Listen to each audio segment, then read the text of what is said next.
after going through the program and going through the course and the modules that you've seen, what new knowledge or takeaways have you gotten from it? I really liked you call it a checklist, your meat chicken checklist. I would call it an action plan, because it makes you take that step from I want to raise meat chickens to I am raising meat chickens. Mm-hmm. And I really like that. I've been in some programs before with some similar plans for gardening, and the instructor, you have to email her every week. We know that it'd be real nice to be able to say, I'm going to start today, and in 28 days, I'm going to harvest chickens. Well, call the hatcheries. Figure out when you're going to get the hatcheries. I luck out on the other end because I don't have to coordinate a hatchery with a processor like a lot of people do, because we're going to process ourselves. And I just have to make sure that that week is clear, the days are clear, which is pretty fair with us right now. So I really liked that checklist action plan. It's kind of like, okay, are you doing this? Kind of forces some action and some accountability. I think that's the biggest thing. A lot of people you can read an article or watch a video all day long, but if you go and get distracted and do something else, and you're going to forget a lot of that a month later, if you don't take that action right then and there. But not only that, it spells it out. My husband drives his friends crazy, because he'll have a friend, they'll say, I'm going to quit smoking. Bill says, come back to me the day you quit buying cigarettes. Mm-hmm. See that first step. So order your chicks, once you order your chicks, you can't stop that ball from rolling. Then you're going, you're in. Yeah. You're on the way. You are raising meat chickens. So yeah. Cool.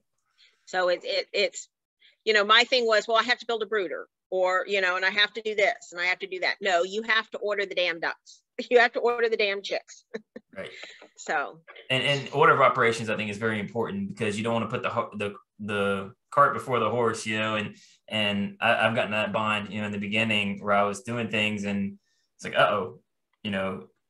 birds are gonna be here this afternoon. I don't have my brooder set up, and it's like you're scrambling. And so that list kind of outlines it so you can see ahead of time, okay, I need to take care of this, this, and this first.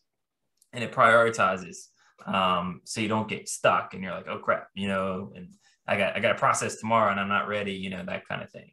What did you find that was most helpful about the course, the Pastured Poultry Blueprint? I just like to see how everybody else did it. Oh, look, maybe I can try that. No, look, maybe I can try the other, because part of the problem is that no two farms are the same. And not just land-wise and resource-wise, but temperature-wise. I'm in Southwest Florida. It's hot as hell. Yep. I can't do anything with tin roofs. Mm-hmm. Whereas if I'm able to do beginning to end on farm, our goal is we want to work our way up to 35 to 50. Like I said, we're going to try 25 this time. We've done as many as 13. So we're going to try 25 this time. And I figure they're in my brooder for 3 weeks. So my brooder is free. Well, they're in the brooder for about 2.5 weeks, but then cleaning and counting on the post office to get you your new chicks and stuff. So I'll say a new batch into my brooder every 3 weeks. So that's what we're going to do with those small batches.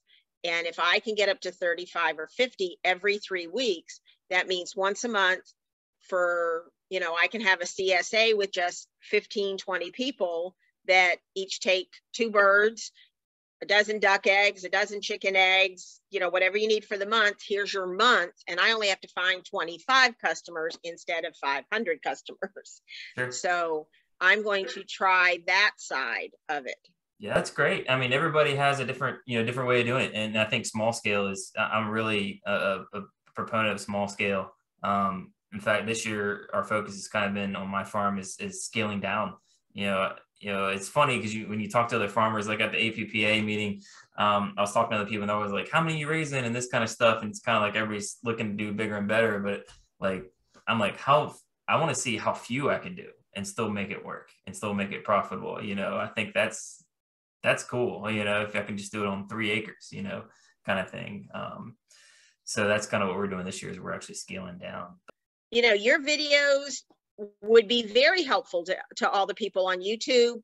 They show what's going on. They show what you've done successfully. How would you describe this course to others? You kind of touched on that a little bit. And would you recommend it to other folks? Yes. In fact, I think I've told you, I'm going to be starting a whole farm training program for transitioning veterans. Oh, nice. Give them a chance to actually try it day in, day out, boots on the ground, and make sure that that's what they want to do before they make that financial investment to buy a farm or relocate their family. So the reason that I take so many of these courses is that I don't want to reinvent the wheel. I don't want to teach everything. I want to say, okay, when you're interns, you're going to take Jeff's poultry blueprint class. Okay, you're going to watch him. You're going to see everything that Jeff says, and then we're going to go visit a chicken farm, and you're going to tell me how it compares to what he said. Okay, we're going to build your waterer. We're going to build those things, and they're going to go through. And that's one of the reasons why, yes, I picked on typos. I'm sorry, but I want to be able to give my students access to great programs.